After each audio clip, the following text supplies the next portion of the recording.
But when a culture has a guiding kind of belief, it's always trying to shape us. And so it has that hidden power. That's the story. The story we didn't know we were living was that actually secularism wasn't out there somewhere. It was always around us. And because we didn't know that, then we let it really disciple us. We let it really form us in ways I don't think we would have ever chosen. But that's its nature. It's deceptive.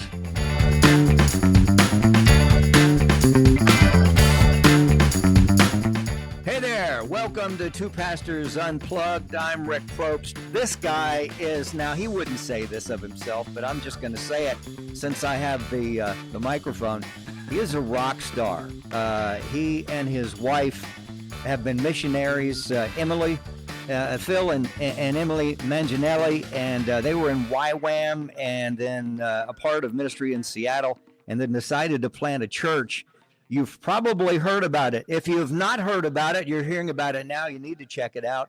It is called The Square, which is the coolest name for a church on the planet. Pastor Phil, how are you? Oh, Rick, I'm so honored to be here. And I mean this sincerely. I just respect and admire you so much. And when the opportunity came to come and talk with you, I just felt very honored and humbled. And so I want you to know I'm really grateful to be here. And I'm just so happy to have time with you. That's very humbling. Thank you so much. The honor is all mine. And I want to talk about, there's a few things, and we got to have you back again. And I know your schedule's crazy town. And that's good. For what you guys are doing, planting a church, as you know, and I know I did years ago, it's not for the weak at heart. No. Sometimes it's like juggling cats. Sometimes it is. Yeah. Or juggling sheep, I guess, in some senses. And I didn't realize until today, because I went back on the website of the Square, and guys and gals, if you'll go on that website, it's thesquare.org. I didn't realize you had such a huge staff. That in itself is also a part of the weight that you carry as a church planner and pastor, right? Oh, it is. And especially as the team around you grows, one of the things that I've learned is just how much one of the most important parts of my assignment is to love and pastor my staff. Yeah. And the challenges of that. One of the things I realized when we planted was how little control I had of how small we were, or how little control I have of how large we are, or anything in between. There's so much less than I ever thought I had authority over. And so I just have to learn how to, in the season I am, try to just continue to be faithful to the assignment. And it is a unique thing to go. One of the most important parts of my role is to pastor and walk with the team around me, many of whom are amazing and young, and God is just doing remarkable things in their life. But it is a unique challenge. You bring up, and I do want to talk about this, and we will talk about it, is You Are Not Alone. It's Pastor Phil's latest book. It's a guide to following Jesus in a secular age. I started reading it and marking it up, and I realized that, first of all, the vocabulary is way above my pay grade. And so I had to think a little bit harder and even actually go to Google and to remind me the definitions. But I don't want to deter anybody from reading this, because it is deep in so many ways, not just verbally written, but also the spirit from which it comes and the heart and the passion. It is huge. I really, really want you guys that are watching and listening to read this book, and don't expect to read it in a day. Just chew on this thing, because it's amazing. Now let's go back for a second, because I do want to talk about the staff. I think, of course, every pastor in some form or fashion has a staff, whether they're a volunteer staff or a paid staff. Sadly, the staff that I had, I didn't care for them as much as I should have. If I could go back, if I could write a book now, which would be terrible, but if I could write a book now, I would write. It would be, the title would be the 10 things to do as a pastor to kill your church, and I think, and I mean that in some jest, but it's true. I didn't realize, was not taught to care for the staff, because hey, without a staff, where are you? Right. So Yeah. let's talk about this, because I think every pastor, no matter what denomination you're from or movement, sometimes we can be, would aloof be a good word? Sometimes we can be a Yeah. little aloof, and we shouldn't be. We need to Yeah. be right there in the dirt with them and loving on them and building them up. And I think you've really managed to capture and catch something that you're actively doing and not just Yeah. writing about. How do you take care of your the 101? How do you take care of your staff? Oh, I mean, it's such a great question, and of course, the one of the challenges, I'm sure, Rick, this is just something so well, is every single day I'm going home with things undone. The amount to do this, part of the challenge of ministry is it's unending. There's always more need than there is of me or anyone else, which is a part of the learning lesson of how much we need the Lord. But it is that challenge. So easy to get swamped in all of the details, and to lose sight of some of the things that are most helpful. And I think what I learned was a couple of things. I think, well, one, for me as a church planter, um, we wouldn't have made it without the love and care and support of the team around us, of the Mm. sending church around us, and I'm one of probably those few church planting stories where we were loved so well, we were sent so well, we were cared for so well, that I think for me, um, it almost would have felt like maybe the most hypocritical thing I could ever do, Mm. to have received that and then try not in my best way to embody it. And not that everybody on my staff is going to end up planting a church or anything like that, but many have. We've actually ended up planting 4 churches in the last 5 years. Wow. Not even, it's just as that call has woken up in others, we've Yeah. just wanted to try to love people as we have. And then that second piece of just that realizing as our church grew, um, my very few people in the details of what they needed were going to receive from me. The culture and teaching and preaching and establishing the word and those central responsibilities, yes, but actually the greatest ministry advocates in our community are my team around me. Mm. And needing to, even for the sake of my own community, doing everything I could to empower my staff. And so the way we try, and we're certainly imperfect at it, but doing everything we can to not just help them prioritize a life with Jesus, intimacy with Jesus, health, but giving space and room for that. I take really seriously, whether I do it well all the time or not, being a pastor to them, walking with them, discipling them, empowering them, encouraging them. I'm by default pretty collaborative in a way that probably has some strengths and weaknesses, just kind of a default place in my personality. And but one of the things I think I've come to the conviction of is that I really believe that the growth of the kingdom is outward, and doesn't mean I have any. I love the whole church. I love mega churches and I love house churches and everything in between. I think a lot of times we miss the conversation about models, and it's really about the purity of heart. Yeah. Yes. But as I think, if we as a church catch a vision to expand the way the kingdom does, which is outward, um, I realized in that the people God is going to use are to do that, to pioneer new work, to send to the mission field, to plant new churches, are just going to be it's going to be a lot of people, but most poignantly, it's going to be the staff around me. And I just felt that burden that I wanted to help them become mature enough that they could do anything God asked them to do. I don't Mm. know what he's going to ask them to do, but if Mhm. he's going to ask them to plant a church, I want to be able to hold my head high and say, I did everything I could to equip them, to stand with them. And man, mostly so contending for those who are married, contending for their marriages, contending to get those pieces, just the with their family, with their children. And I realize it's hard. I realize, yeah, gosh, even staff transitions. I was joking with my wife, and I said, I think I've learned in this last season why so many pastors don't do staff transitions well because doing it right is the hardest thing I've ever done. Mm, It's so costly. And there's balance, there's balance in all of those things. But I think that my staff can have my time, and that they honor the seasons and the wait and the busyness. But trying to really make room for them has been a priority for me. mm. But I've had to learn and grow through it. That's for sure. Thank you for pouring into them. Amazing.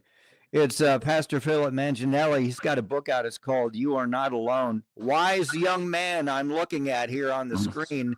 A great church too. It's called the Square Church. You can go to thesquare.org. I want to encourage you to go to the website and not only watch the videos, great videos of the messages, but just kind of peruse and see, because I think, the usually the heart of the church is right there on the page and you can see it. And also we want you to visit in Smyrna. Smyrna has really blown up, hasn't Yeah, it it? I has. mean, Yeah. and I promise you, we will get into this book because I want to. But I grew up in Atlanta and then moved away and got into broadcasting and moved all over the country and ministry also, and out on the West Coast for a while, and then came back to Atlanta to plant a church back in the 90s. Hmm. And Smyrna, if I remember, it was just kind of a sleepy little town, but it has Yes. the tremendous growth going on with Yeah. even younger families, right? Yes. Yes. It is. It's really remarkable. Yeah. So much of the last, has 70s, 80s, 90s. I think Smyrna was kind of a left for dead area, Yeah.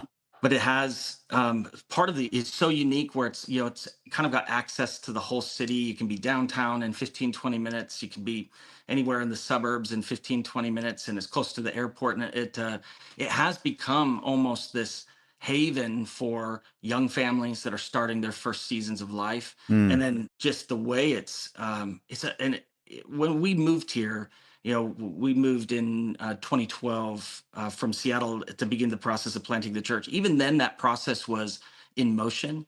But what it is now, compared to even when we moved here, it's stunning. And it's an amazing, genuinely, we love it. It's an amazing place to live.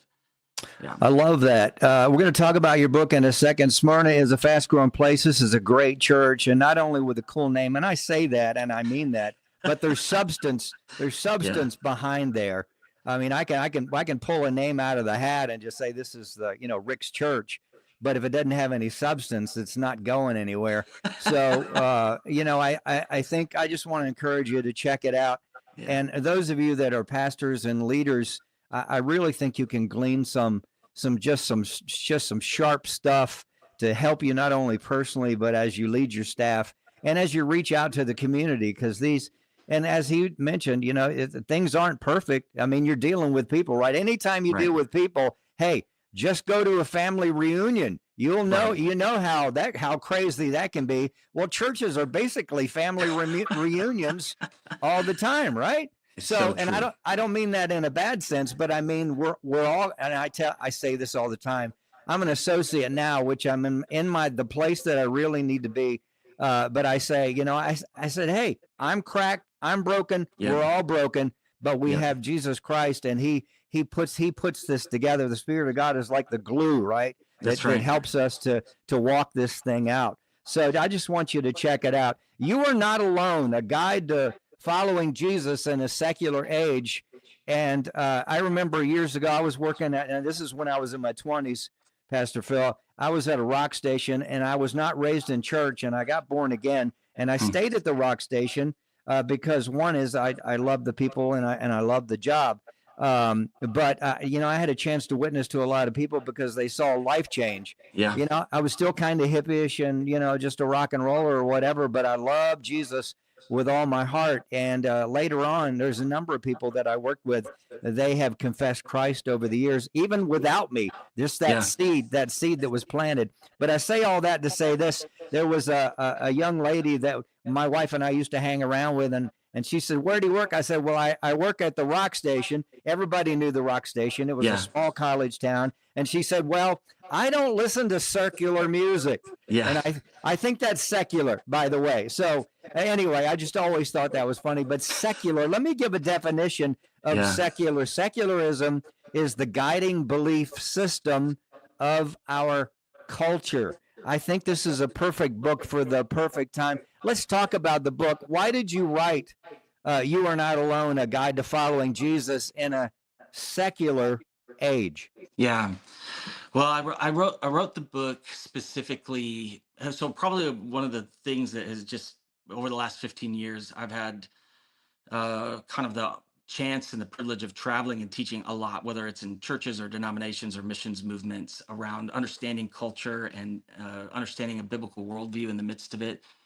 And it just kind of came to this point of the desire to you just feel the limitations of what you can and can't do. And I just wanted to do everything I could to contend for the church. And I would say, if there's one thing that I feel like I'm supposed to do with the rest of my life, and I feel very incapable of doing it, is just I want to contend for the sake of the church. The church is not perfect, but I love it, and I love God's people, and my heart breaks for the things that are most wounding us or the most deceiving us. And what I have come to learn through my own stories is that secularism, or the culture around us, is having this radical impact on our faith in a way we can't see or discern. Mm-hmm. And I wanted to write this book to try to do everything I could to take, because I learned from, I receive your kindness. I learned from these geniuses that it was almost like my heart knew something they were saying was true, but I couldn't even understand what they were talking about. And from Charles Taylor, Timothy Keller, so many of the people who have leaned into this place.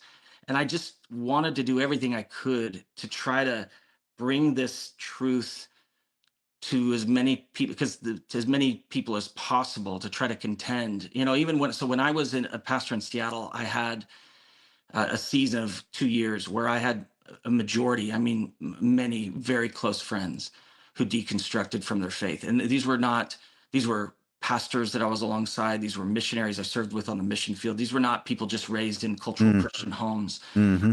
I really walked with them, and I just had this moment of heartbreak. I think early in the book, I tell this story where I was looking at this picture of 4 friends from my wedding. Yes. And they all started from very different places, but they all abandoned their faith, and in many ways became very antagonistic to Christianity in almost the same way. And I think there was that moment where I just knew, I don't know what's happening, but I know something is happening. And it just woke up this journey that I had no idea where it was going to go, but to understand how much our culture has, in these I talk about secularism as this ghost in the atmosphere, that it's hard to describe and understand. It feels very philosophical or kind of intellectual, but it's this reality of just how culture shapes us. And and its real power is not what it believes. Secularism is a pretty awful belief system, and if you see it kind of right on its value system, it's pretty easy to reject. But the power of it is how hidden it is, and how it shapes us in these hidden ways. And so my heart was just to try to do everything I could to contend for the church, and really in many ways, right from my own story, that I don't want to see people deceived by our culture. Hey, we hear that you're loving Two Pastors Unplugged, so we want to remind you to hit the subscribe button right there on the bottom and give this video a thumbs up. And if you're an audio only, we love you. Thank you for listening to us. And you can subscribe wherever you get your podcast, Apple, Spotify, wherever. And there's a new episode that drops every Tuesday morning, so look out for that. And hey, thanks for listening. Now, back to the show. You talked about it, how if we see the layout in front of us of the culture and what it actually thinks and its agenda, we would reject it. But I love how you painted that picture with the fact that it happens upon us, or it's there, and we don't we're drinking the Kool-Aid, and we're not Yeah. really. We didn't realize we were drinking the Kool-Aid. It had it tasted like Mountain Dew, but it was really antifreeze. Yeah, And very acidic. and we didn't have a clue. And I love how you paint that picture. Let's talk about that a little bit. I was very moved by the fact that with the picture of your wedding, I thought of, there was a guy that, I don't know if you remember this band or not, back in, I think they were the 80s or 90s, Hawk Nelson. Oh, and yeah. John Steingard was the lead guitar, and is really the spokesman for that band. And they were hot. I mean, they crossed over, and he was a strong believer. He was the front man. And a few years back, he did the same day. He just dismantled his life for whatever reason. And I had talked to him a few times in interviews. He's a great guy. He's a solid guy. But yeah, I pray still. I pray for the guy, because not because he's John Steingard of Hawk Nelson, but because something in there made him go over the edge. Yeah. And I'm just like, oh, come on, just praying for him and encouraging him. Thank you for being candid with your friends, because that's heartbreaking, and there's a little fear mixed in with that. No doubt, because those are people that were a part of your life. Yeah. It's almost like if you have children that aren't following Christ, and I have grown sons, and 2 out of the 3 are not. Yeah. And it's some of the same reasons, just they were brought up in church, they're pastors' kids, blah, blah, blah. And they just decided that, they drank the Kool-Aid. And so it's heartbreaking. The answers rest in the story that we didn't know that we were living. You want to talk about that a little bit? That's a quote from the book. Yeah. And I think that just, because growing up as a kind of a child of the church in the 80s, I think, Rick, you'll see this, and a lot of people do. There was this was the sense of how I was raised. And I love my mom and my dad. They aren't perfect, but man, they're amazing, and they got the right things right. And even though this was a part of our life, I think it was just such a part of kind of the understanding of church and culture. It was that sense that, the secular world is that thing out there, and it's bad. We don't engage with it. We don't watch Smurfs. We don't buy their music, And of course, it was the heart that said, we're going to put walls up to protect. And I actually honor that. And that's a role of parents. And I don't dishonor that at all. But that idea that there's this bad thing out there, and as long as I put enough walls up between it, my kids are going to be fine. Right. The problem with that is, first, it's not actually just how culture works. Secularism wasn't something out there. It was everywhere. It was in the environment. Every commercial I watched, every Netflix show we watch, every Target run we go on, every Instagram binge we have, it's layered within.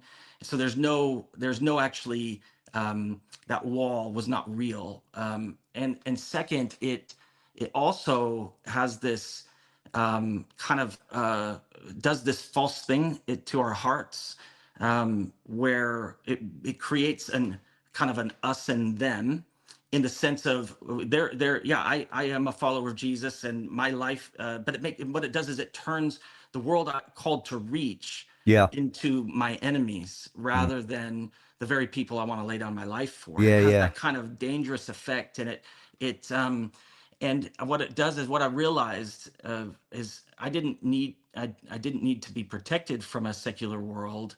I needed to be taught how to follow Jesus in the middle of it. Of course, there were things to be protected from. And I think that's the vision now I understand, is that secularism, we think of belief systems, this is like, there's Christianity, and then there's Judaism, and then there's Islam or Buddhism and New Age. We kind of see them as categories. But when a culture has a guiding kind of belief, it doesn't really work like that. It's kind of like the water they all rest in. And therefore, it's just always in the environment. It's always trying to shape us. And so it has that hidden power. That's the story. The story we didn't know we were living was that actually secularism wasn't out there somewhere. it was always around us. And because we didn't know that, then we let it really disciple us. We let it really form us in ways I don't think we would have ever chosen. But that's its nature. It's deceptive. Pastor Phil Manginelli is pastor of the Square Church in Smyrna. What a great book. And I don't want to keep him, and there's so many questions that I want to ask. And yeah, the first son that I have, the oldest one, 36 or 30, he's 36. He couldn't listen to secular music. He couldn't watch the Ninja Turtles. And let's see, what other kind of laws did we put on him? You can't wear those goth pants. Certainly not. I told him, I said, you can grow your hair long if you want, because I had long hair. And he said, well, why would I do that? I want not a Fu Manchu, but the spiked on the top. Oh yeah, the mohawk. Yeah, a mohawk. I wish I could grow one now, just even the chance to do some. I said, no, you're not going to have a mohawk. I mean, what will the church say? And then I realized how ridiculous that was on child number 3 and number 2 and number 3. But you say it so well, and I love you talk about being missionaries to the secular age, and that's what we've been called to do. And just so much good here.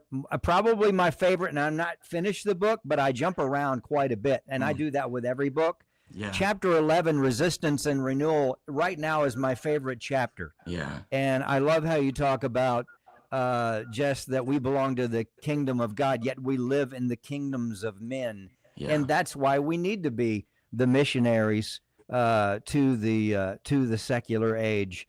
And you guys check this out. And I don't know, I had built up over the years, and this is not about me, but I had gotten hurt and offended and busted and bruised, and I didn't have a love for the church anymore. In fact, I just thought, church, even though I was a part of church and even served in church, I was just dead on the inside and hardened. And I read this in the back. It's the prologue. And pastors, hey, look, we all get beat up, right? I mean, that's part of the game. Not game, but that's just part of the calling. Yeah. But there's a way to walk through this and not, the Bible says that if you're bitter, it can defile many.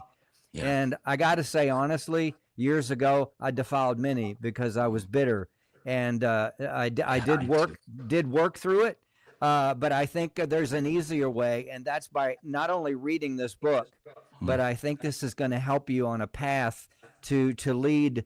I hate to say this because it sounds cliche, stronger, more loving, more powerful, if you will. But listen to this. This is Pastor Phil saying, the home that, and he's talking about the church here. The home, this really hit me, Pastor Phil. Mm. You got me right between the eyes. Mm. The home that bitterness has built or had built was flooded by grace.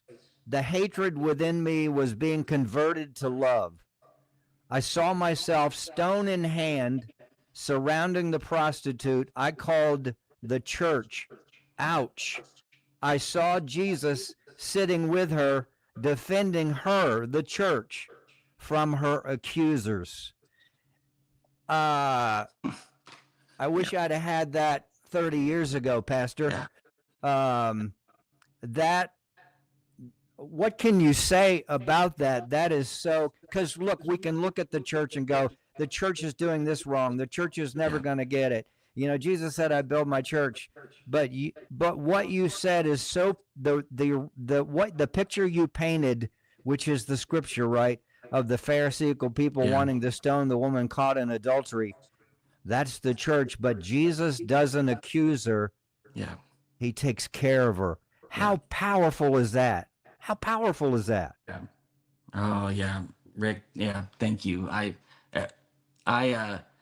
hated the church. I was a prodigal and came back. Christ rescued me. And actually the hardest part of the story was reconciling my bitterness with the church. And, part of what I didn't understand then is how secularism it's all about pain. And even one of those cultural phrases of, be true to yourself, right? There couldn't be any more secular kind of concept than that. It's said in different ways, but what nobody tells you is that the idea of be true to yourself is actually it means be enslaved to your greatest trauma. They're the same thing. Wow. And I just in that moment, and I was just longing for help. And what I realized was that I had given an authority to pain that it didn't deserve. It didn't mean my pain didn't matter. It just mean it didn't deserve to be the authority that I allowed it to be. And I think I just in a way like of a confrontation of the grace and the love of God was that the church, I could either be one of two people. I could be the critic on the outside or the Pharisee on the outside, or I could contend for her from within. And I just, my heart would say anyone, and anyone who's had that place, what I would say is that that the church is filled with people who do bad things. So there are going to be really painful moments, but the true hope is that it's actually within the church for the restoration of all things. We're going to bring that out. And it's all about, do we trust Jesus? I trust the church because I trust Jesus. I love the church because I love Jesus. And when we make Jesus the center part again, we can move into that place of the church, recognizing tough and challenging things are going to happen, but actually remarkable things are waiting if we would contend from within rather than criticizing from without. And I think that's the hope. That's the hope. Pastor Philip Manginelli. Wow, pastor of the Square in Smyrna. You are not alone, a guide to following Jesus in a secular age. Pastor, thank you for allowing your apostolic gifting to align us all. Oh, because thanks, Rick. There's been some things said and that I've read, and you've even said here on Two Pastors Unplugged that I'm like, man, that is that is not only a scribble in the Bible, but that's a tattoo right there. I'm telling you, that is good stuff. So listen, I love you, and Love you too, Rick. I'll let you go back to playing some soccer there, and because you're all suited up and ready. That's right. And ready to go. Yeah, you and Emily, you guys are amazing. Love your Thank team. you. I'm going to have Thank to you. take you out to lunch one of these days and just listen to you speak into my world. Yes, and same. Yeah, please, let's do it. Yeah, you've done so much already. And hey, guys, check this out. Check out the book. Check out the church. It is thesquare.org, and it's the Square Church there in Smyrna. Well, next week, we've got another great guest. I'm going to talk to another Atlanta area pastors. It's called Two Pastors Unplugged. So join us. Have a great week. I'm Rick Probst. See you.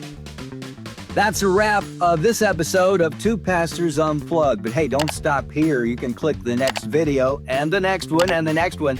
And if you haven't already subscribed to the channel and to the podcast, just search Two Pastors Unplugged on your favorite app. And we want to connect with you during the week. So go to @FaithTalk Atlanta, and we are everywhere across the board. Hey, thanks for watching. We'll see you next time.